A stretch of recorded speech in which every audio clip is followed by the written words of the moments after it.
Good morning. स्वागत है आपका कक्षा 12 राजनीति विज्ञान अध्याय 4 भारत के विदेश संबंध। इसका एक सेशन हम पहले कर चुके हैं। जिस भी छात्र ने वो सेशन नहीं देखा है उसको इस वीडियो के पिन कमेंट में जाकर देख लेंगे और उसको देखने के पश्चात आपको ये वीडियो अच्छे से समझ में आएगा। चलिए, कल हमने आपको बता दिया था कि भारत और चाइना के संबंध हिंदी चीनी भाई भाई के दौर में चल रहे थे, यानी कि बड़े मधुर संबंध चल रहे थे। लेकिन वो मधुरता कैसे टूटी और उसके बाद लगातार संबंध कटु होते चले आए। तो वो कटु संबंध किस तरीके से हुए, किन परिस्थितियों में हुए, क्या कारण थे, इनको हम लोग देख लेते हैं और ये समझ लेते हैं कि 1962 में चीन ने भारत पर आक्रमण क्यों किया।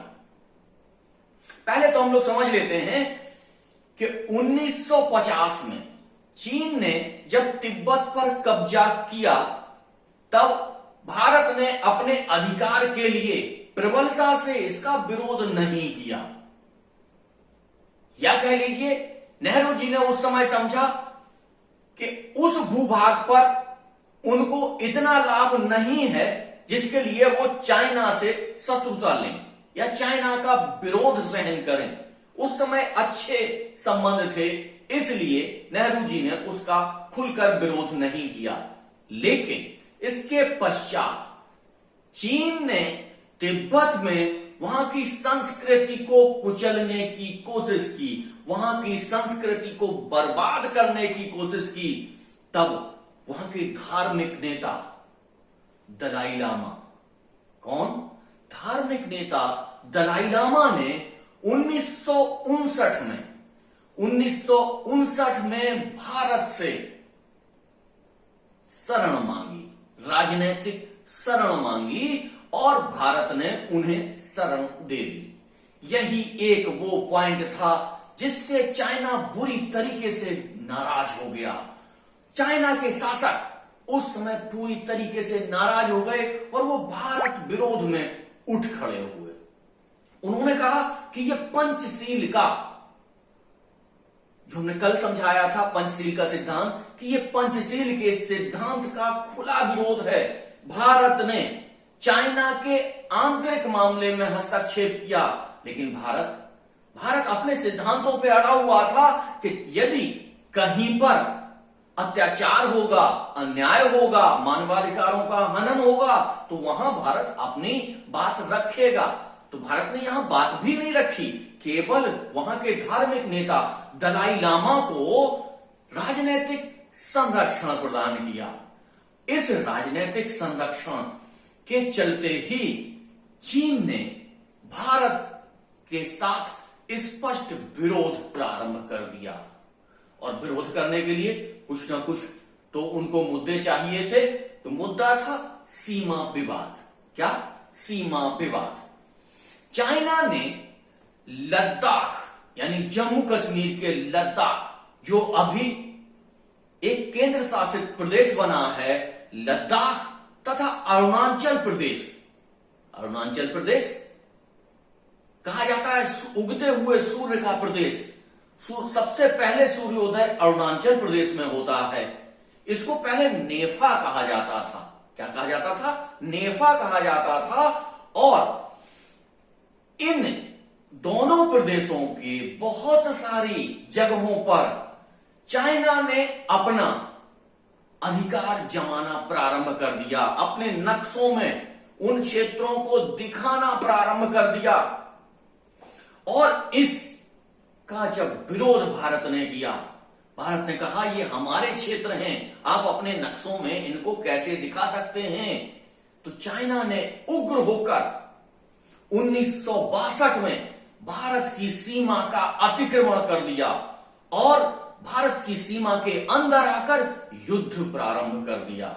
1962 का वो युद्ध नेहरू जी के काल्पनिक लोक में अचानक हुआ हमला था, जिसके लिए भारत किसी भी स्थिति में तैयार नहीं था और भारत की इतनी बुरी स्थिति हुई। भारत बुरी तरीके से पराजित हुआ इस युद्ध में। भारत को पराजय का सामना करना पड़ा। यह कह लीजिए कि भारत के सैनिक बर्फ में नंगे पैर लड़ रहे थे। उनके पास आधुनिक हथियार भी नहीं थे। उन हथियारों से वो जंग लड़ी गई। ऐसी स्थितियों में भारत को कहीं ना कहीं अमेरिका तथा ब्रिटेन से मदद मांगनी पड़ी, जो कि भारत कभी नहीं चाहता था। भारत अमेरिका से कभी मदद नहीं चाहता था, लेकिन भारत को झुककर अमेरिका तथा ब्रिटेन से मदद मांगनी पड़ी। तब जाके वो युद्ध शांत हुआ। भारत की पराजय हुई। इस पराजय को देखते हुए उस समय के तत्कालीन रक्षा मंत्री कृष्णा मेनन जी ने इस्तीफा दे दिया। नेहरू जी की जो छवि थी वो बुरी तरीके से खराब हुई, क्योंकि नेहरू जी मानते थे कि कोई भी देश अब किसी देश पर आक्रमण नहीं करेगा। साम्राज्यवाद का समय चला गया, उपनिवेशवाद का समय चला गया। लेकिन फिर भी 1962 में चाइना का आक्रमण होता है, जिसमें भारत तैयार नहीं था। बुरी तरीके से भारत पराजित हुआ। नेहरू जी की ये जो छवि थी आदर्शवादी नेता की, ये खराब हुई। इसी समय भारतीय सेना के कमांडरों ने भी इस्तीफा दे दिया। उस समय से लगातार भारत और चाइना के संबंध खराब दौर में चले आ रहे थे। लेकिन एक बार पुनः राजीव गांधी ने इन्हें सामान्य करने का प्रयास किया और कई बार भारत के राजनयिक चाइना गए, चाइना के राजनयिक भारत आए, राजीव गांधी जी भी चाइना गए। इन दौरों के आवागमन में भारत में चाइना का महोत्सव कराया गया, चाइना में भारत का महोत्सव कराया गया और संबंधों में सुधार हुआ, व्यापार चलने लगा। आज की स्थिति में हम देखते हैं हमारा सबसे बड़ा व्यापार चाइना के साथ होता है। हम बहुत सारी चीजों में चाइना पर निर्भर करने लगे हैं। लेकिन आज कोरोना काल में हमारे प्रधानमंत्री ने भारत में स्वदेशी अपनाओ का नारा दिया, स्वदेशी को बढ़ाने का नारा दिया और विदेशी चीजों से बचने का या परहेज करने का नारा दिया। आज तक कभी हम लोगों ने ऐसा नहीं देखा।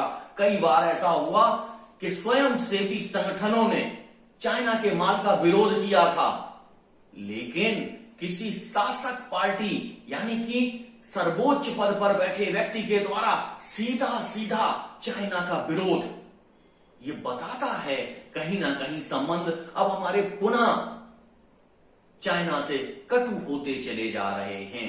इसी समय एक सूचना आई कि चाइना के हेलीकॉप्टरों ने भारतीय सीमा का अतिक्रमण किया और भारतीय फाइटर प्लेन ने उनको जब दौड़ाया तब वो बाहर निकले। तो ये क्या चीजें हैं? निश्चित तौर से ये संबंधों को कटु स्थिति में ले जा रहे हैं। भारत चाइना संबंध यहीं तक। अब हम लोग दूसरा संबंध देखते हैं, भारत पाकिस्तान संबंध, यानी कि भारत से पाकिस्तान के संबंध कैसे रहे। भारत से एक दिन पहले पाकिस्तान बना। 14 अगस्त 1947 को पाकिस्तान स्वतंत्र हुआ। 15 अगस्त 1947 को भारत स्वतंत्र हुआ। भारत का ही एक अंग था पाकिस्तान, जिसे अंग्रेजों ने तोड़कर 2 भागों में विभाजित कर दिया। ये जो नवीन पाकिस्तान बना, ये लगातार भारत के साथ गर्म और तल्ख रिश्तों के साथ बना हुआ। हिंसा हुई उस दौरान काफी, जब दोनों देशों के लोग नागरिक यहां से वहां हो रहे थे, तब बड़ी हिंसा हुई और उस हिंसा से गुजरकर बने इन 2 देशों में लगातार इनके रिश्ते बड़े तल्ख और गर्म रहे।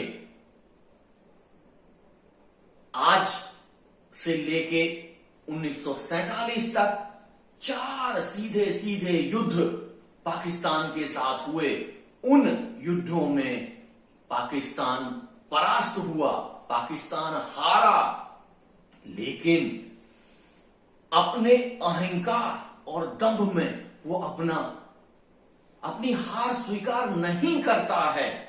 वो हमेशा ये सोचता है कि कुछ परिस्थितियां ऐसी गड़बड़ा गईं जो हम नहीं जीत पाए, हमको जीतना ही था, हमारी नियति ही यही है कि हम जीतें। हमारे पूर्वजों ने सैकड़ों साल तक इन हिंदुओं पर शासन किया है, ये नहीं जीत सकते हमसे। इस तरीके की मानसिकता के साथ वहां के शासकों ने लगातार भारत विरोध का स्वर अपनाया, जिसके तहत लगातार भारत के साथ 4 युद्ध हुए। सबसे पहला युद्ध 1948 में जब प्रधानमंत्री नेहरू जी थे। दूसरा युद्ध 1965 में जब प्रधानमंत्री श्री शास्त्री जी थे। तीसरा युद्ध 1971 में जब प्रधानमंत्री श्रीमती इंदिरा गांधी थी। और चौथा युद्ध 1999 में जब प्रधानमंत्री श्री अटल बिहारी वाजपेयी थे। खैर चलिए इसको आगे देखेंगे। अब देख लेते हैं कि भारत और पाकिस्तान के बीच में विवाद के मुद्दे क्या हैं, किन किन मुद्दों पर विवाद चल रहा है और वो विवाद किस तरीके से इतने सालों तक खिंचता चला आ रहा है। वो विवाद के मुद्दे क्या हैं? सबसे पहले सीमा विवाद। भारत और पाकिस्तान में जो विभाजन हुआ, उस विभाजन में अंग्रेजों ने 2 तरीके की स्थितियां छोड़ी थी। एक रियासतें जो स्वतंत्र थी, उनके मिलन में, उनके विलय में ऐसी समस्याएं क्रिएट हो गई जिनके माध्यम से आज भी कुछ समस्याएं मौजूद हैं, जिनका हल आज तक नहीं निकाला जा सका। दूसरा है कश्मीर समस्या। तीसरा है सरक्रीक रेखा विवाद। गुजरात के कच्छ में यह सरक्रीक रेखा विवाद है। चौथा है आतंकवाद का मुद्दा, सबसे बड़ा मुद्दा है। जब 4 युद्धों में सीधे मात खाने के पश्चात पाकिस्तान को लगा कि हम भारत की सेना से नहीं जीत सकते हैं, तब उन्होंने क्या किया? छद्म युद्ध या आभासी युद्ध, यानी कि आतंकवाद का सहारा लिया और आतंकवाद के माध्यम से हमारे ही देश के नौजवानों को भ्रमित करके उनसे आतंक का एक खेल जारी रखा गया है, जो लगातार चलता चला आ रहा है। अगला मुद्दा है अलगाववाद। अलगाववाद जैसे भारत के बहुत सारे राज्यों में अलगाववाद के लिए पाकिस्तान प्रायोजित एक प्रोपेगेंडा चलता है, जिसमें कहीं ना कहीं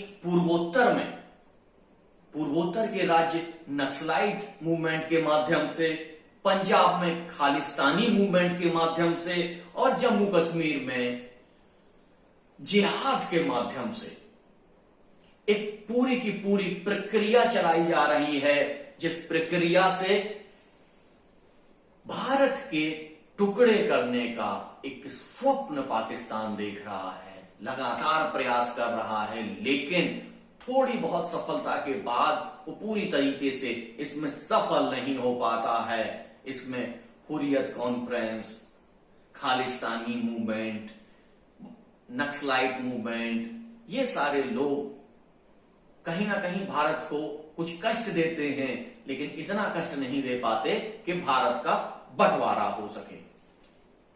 अब देख लीजिए कि जो युद्ध हुए, उन युद्धों में 1948 में कबायली आंदोलन था।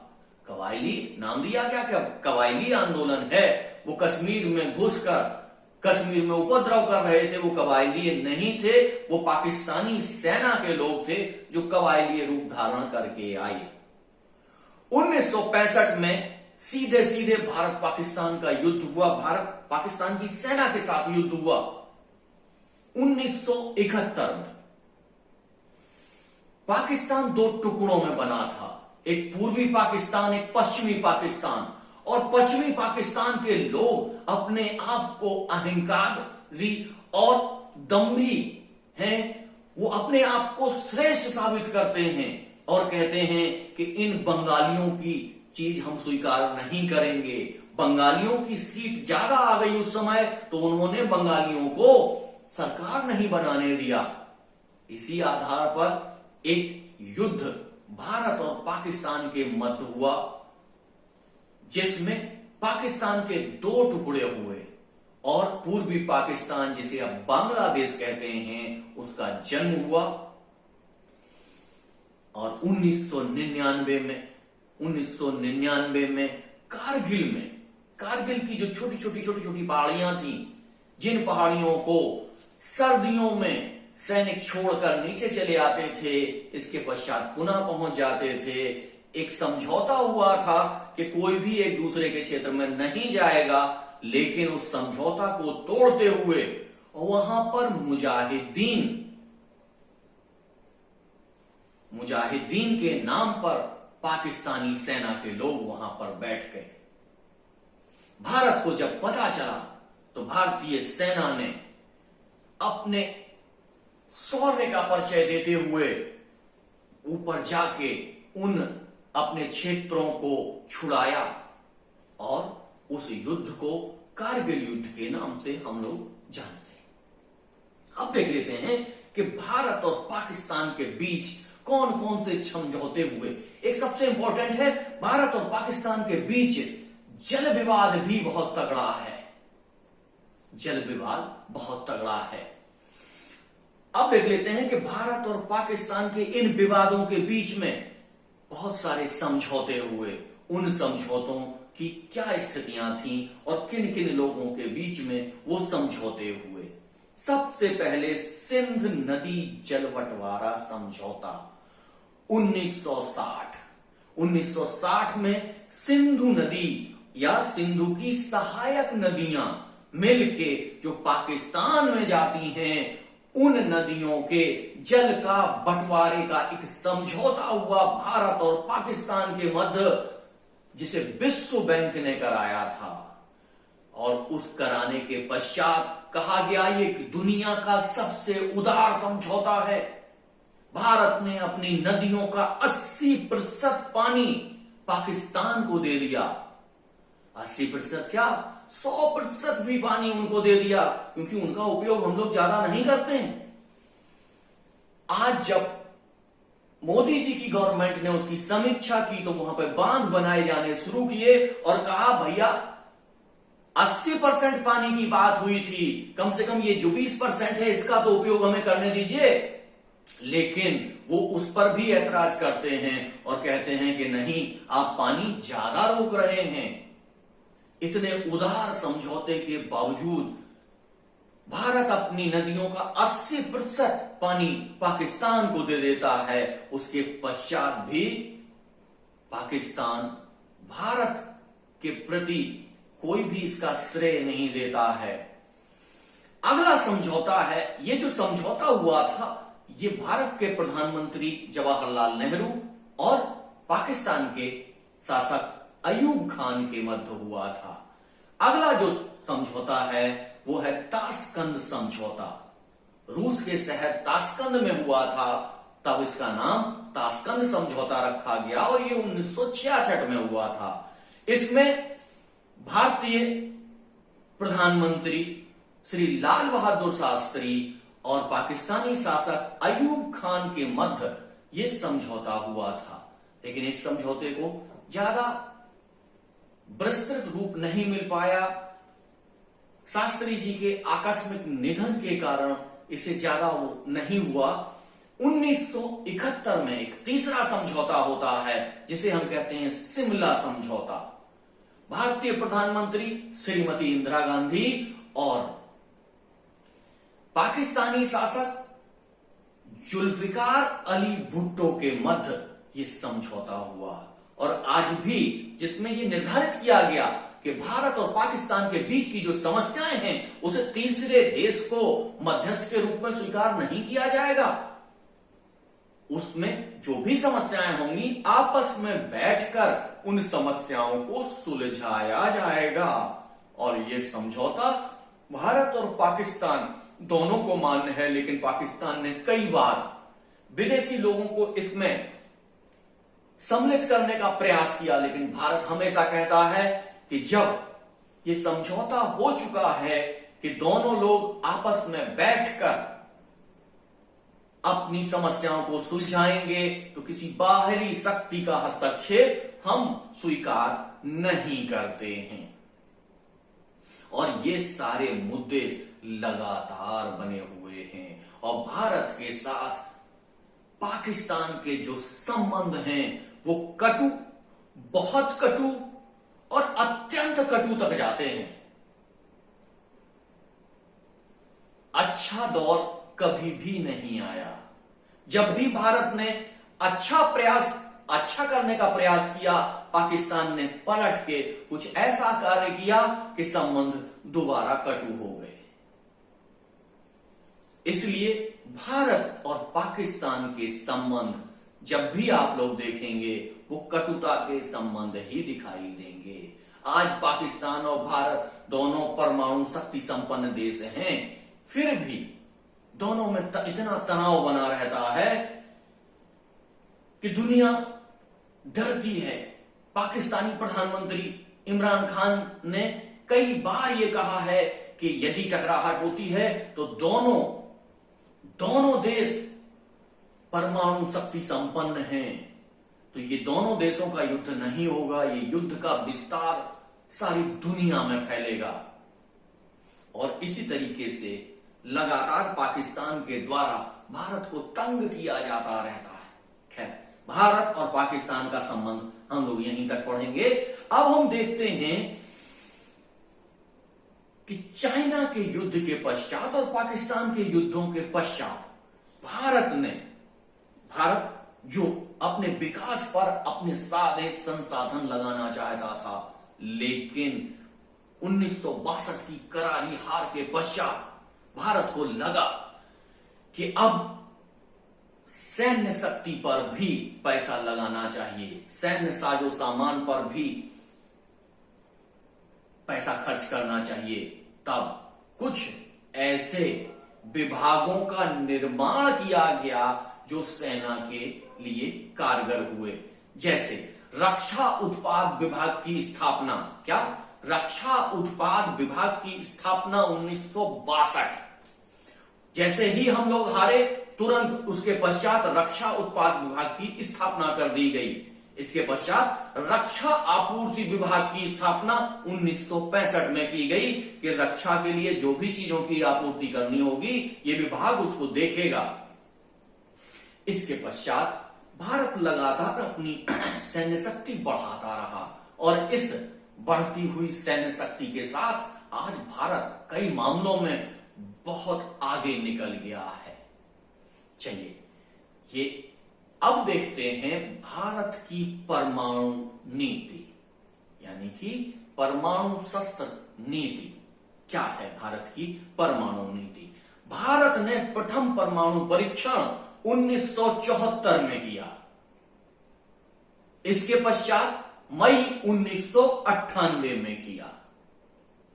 ठीक, इससे निर्धारित हो गया कि भारत एक परमाणु शक्ति संपन्न देश है।